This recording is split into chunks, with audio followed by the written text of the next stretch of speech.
Hi, welcome back to my channel. I'm debating whether or not I want to put up the clip that I made yesterday. But I want to tell you about my yesterday, my overnight, and my today. Yesterday I went to my meeting, and what I've been trying to do on Sunday mornings is to have a protein shake before I leave the house. But in case I don't have time for a protein shake or I don't think about it, my next option is to carry a little box of juice with me and a Kind bar.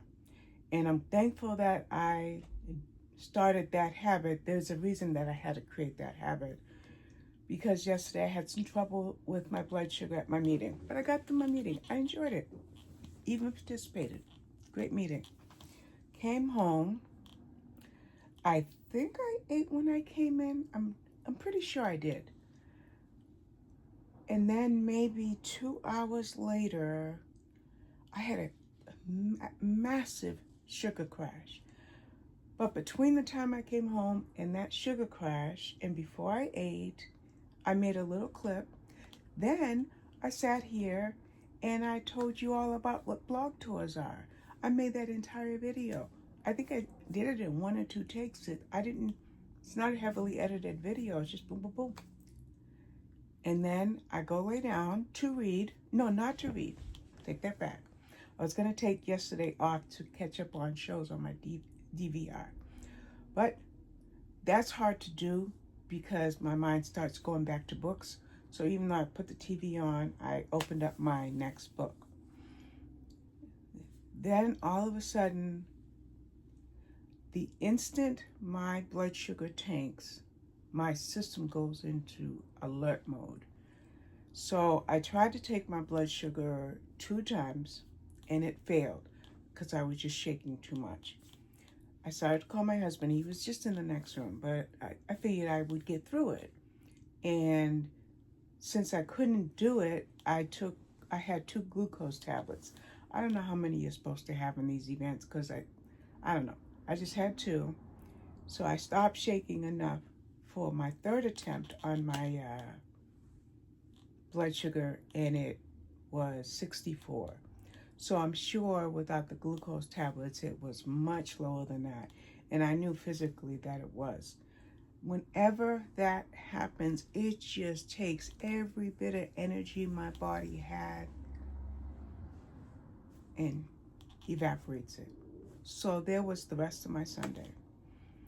And I'm drifting off back in between TV shows, like catching 40 minutes of a show, waking up and it's over, and going back and catching them. It was just a mess. Finally, I decided to go to bed. Tossed and turned all night, mainly because I'm having back pain again, and my hip has never let up with pain. So today was a day that I was lazy in bed, still dealing with the backache, not dealing with the blood sugar issues, thankfully, and I did read a book. So it's not a complete wash, but it's not as much as I would have liked to have gotten done.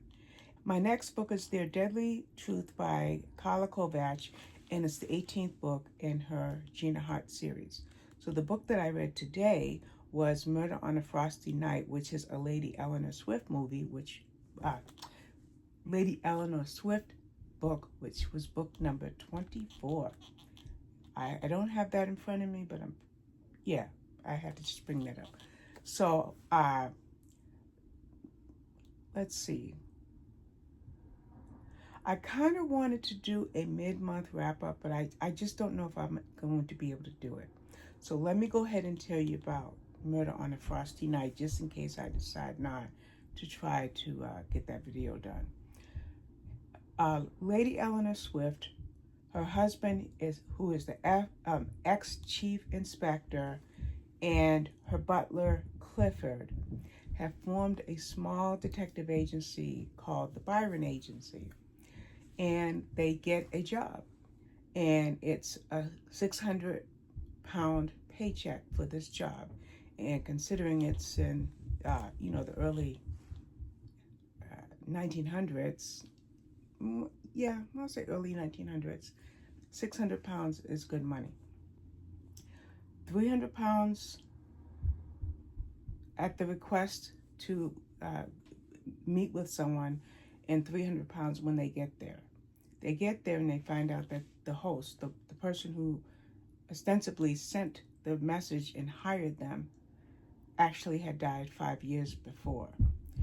The thing is, it's Christmas Eve, and they just drove across England 7 hours, a 7-hour car ride, to find out that their host is dead.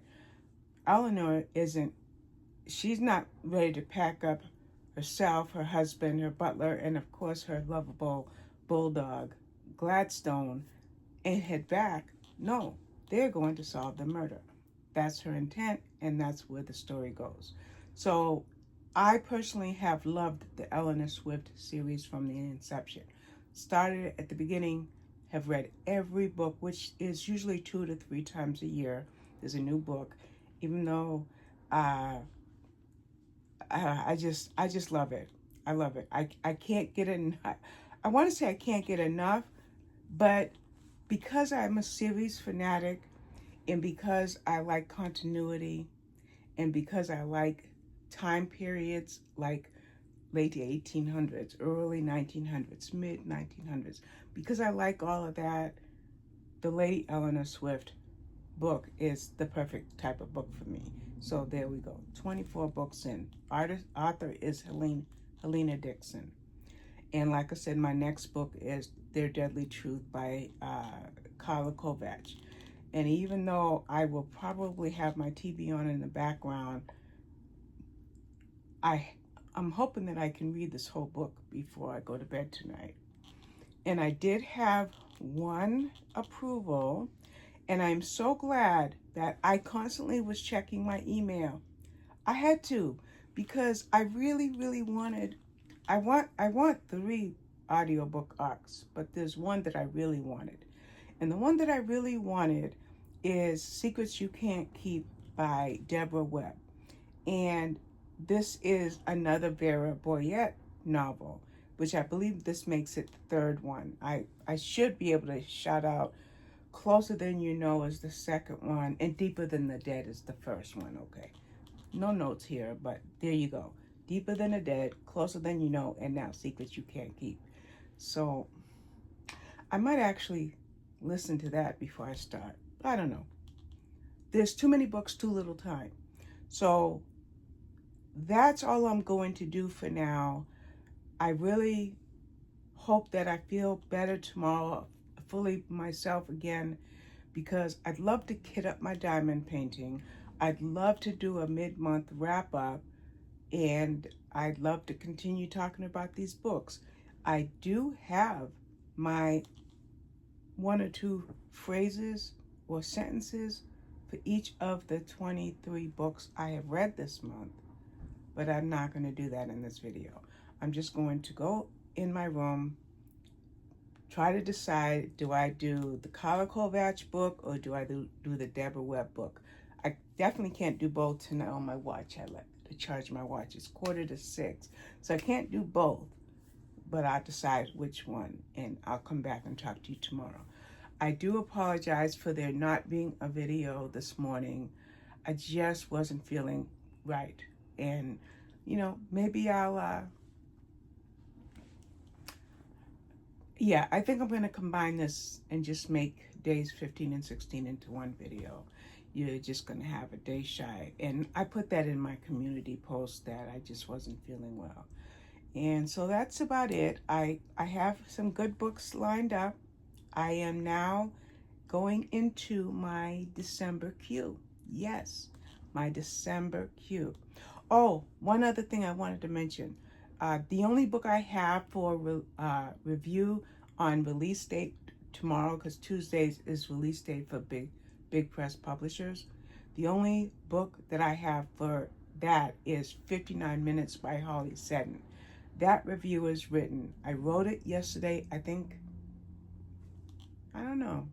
I feel like I did it after the meeting. Or did I do it before the meeting? I don't know.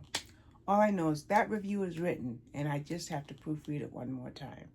And so that review is going to go live on the blog tomorrow, and I still have to write reviews for A Bitter Honey, The King's Ransom, and Unmarried by, well, I can't tell you who it's by right now. Unmarried, Emily Shiner. And so I still have those three, and now, of course, the one that I just finished, the Helena Dixon book, Murder on a Frosty Night. So I still have, obviously I've got that review to write. But that's about it. I hope that I didn't waffle on too much. I'm not trying to be a negative Nancy when I'm telling you about my health issues, but sometimes they get to be a bit much, and that's how it is now. But I am very happy that I finished the Helena Dixon book. It's gonna, I may have to flip a coin because I really don't know. Secrets you can't keep. Secrets you can't keep. Oh my gosh. Why did I have to get that approval this late in the day? Yeah. Their Deadly Truth comes out on the 17th, and Secrets You Can't Keep comes out before that. So guess what? I'm going to do Secrets You Can't Keep. How about that? All right. So I will talk to you about that book on my next entry, which won't really probably be till tomorrow. This clip, however long it is, and I've got the clock blocked with an icon, will be the only video that I make. I did do an intro, but the intro won't fit because I didn't continue on yesterday. So thank you for watching, and I will talk with you next time. And thank you for bearing with me and putting up with my foolishness and all my chitter chatter. All right, thank you. Talk to you soon. Bye-bye.